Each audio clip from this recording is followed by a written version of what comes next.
Hello बच्चों, तो चलिए इस प्रश्न को पढ़ते हैं। एक समतल निर्देशांकों को बिंदु ए, बी तथा सी पर इस प्रकार काटता है कि त्रिभुज एबीसी का केंद्रक अल्फा, बीटा, गामा बिंदु पर है।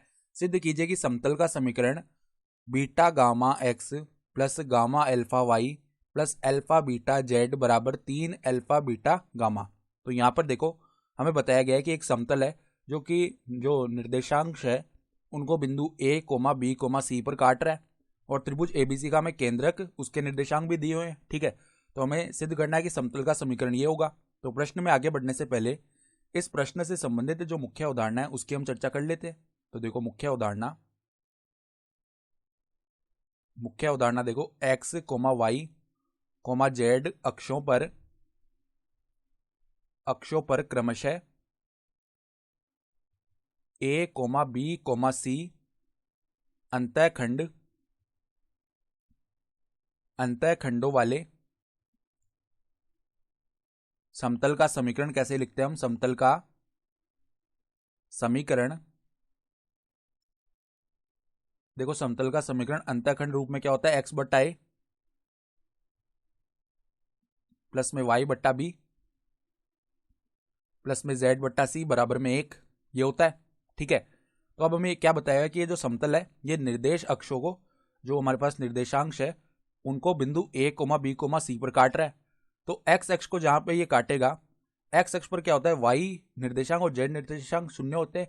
उसी प्रकार वाई अक्ष पर जो हमारे पास में बाकी के दो निर्देशांक है, जैसे कि एक्स निर्देशांक और वाई निर्देशांक, नहीं, एक्स निर्देशांक और जेड निर्देशांक वो शून्य होंगे और जेड अक्ष पर क्या होते हैं? एक्स और वाई निर्देशांक शून्य होते हैं। ठीक है, तो अगर हम बिंदु ए के निर्देशांक लिखें तो इस प्रकार आएंगे ए, 0, ठीक है, और बिंदु बी के निर्देशांक लिखें तो इस प्रकार आएंगे 0, बी, 0, क्योंकि वाई अक्ष पर आएगा। और बिंदु सी के निर्देशांक लिखे तो इस प्रकार आएंगे 0, 0, सी। ठीक है, तो अब देखो इन तीनों बिंदुओं ए, बी, सी, इसका जो त्रिभुज है अर्थात त्रिभुज एबीसी है उसका केंद्रक हमें उसके निर्देशांक दिए हैं अल्फा, बीटा, गामा। तो हम जानते हैं कि जब इस प्रकार हमारे पास में तीन बिंदु हो तो उसके केंद्रक के निर्देशांक हम लिख सकते हैं किस प्रकार? देखो अल्फा, बीटा, गामा, ये किसके बराबर आएंगे? ए x1 plus x2 plus x3 बट्टा 3 होता है, तो a प्लस जीरो बट्टा में 3 आ जाएगा। ठीक है, फिर देखो y1 plus y2 plus y3 बट्टा 3 होता है, तो देखो 0 प्लस बी प्लस 0 बट्टा 3 आ गया। फिर z1 प्लस z2 प्लस में z3 बट्टा 3 होता है, तो 0 प्लस सी बट्टा में 3 आ गया। तो यहां से देखो a बट्टा 3 का मान अल्फा के बराबर आएगा, तो तुलना से a का मान जो है 3 अल्फा के बराबर आ गया। फिर इधर से तुलना करके b का मान 3 बीटा के बराबर आ गया और सी का मान जो है 3 गामा के बराबर आ चुका है। ठीक है, तो अब देखो इस समीकरण में हम रख देते हैं मान। तो जो समतल का समीकरण है वो क्या आएगा? एक्स बट्टा में 3 अल्फा प्लस में वाई बट्टा में 3 बीटा प्लस में जेड बट्टा में 3 गामा बराबर में 1। तो यहां से लैसा लेके पदों को उस तरफ भेजते हैं। ठीक है, तो क्या बन जाएगा? देखो यहां पर पहले हम लैसा ले लेते हैं, तो लैसा आ जाएगा 3 अल्फा बीटा गामा। ठीक है, तो 3 अल्फा बीटा गामा, ये लैसे आ गया। फिर 3 अल्फा से 3 अल्फा भाग हो गया, तो ऊपर क्या आ जाएगा? यहां पर देखो बीटा गामा एक्स।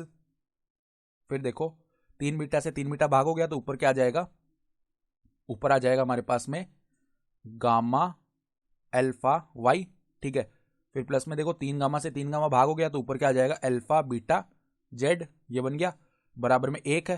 तो अब इस पद को इस तरफ भेजेंगे 1 के गुणा में, यानी कि देखो क्या बन गया? बीटा गामा एक्स, फिर देखो प्लस में गामा अल्फा वाई, प्लस में गामा अल्फा वाई प्लस में अल्फा बीटा जेड बराबर में क्या बन गया? 3 अल्फा बीटा गामा। और सवाल में देखो हमें यही तो सिद्ध करना था, तो हम क्या लिख सकते हैं? इति सिद्धम, अर्थात दी गई अवधारणा के आधार पर हमने सिद्ध करके दिखा दिया। तो आशा करता हूं कि आपको ये प्रश्न समझ में आया होगा। धन्यवाद।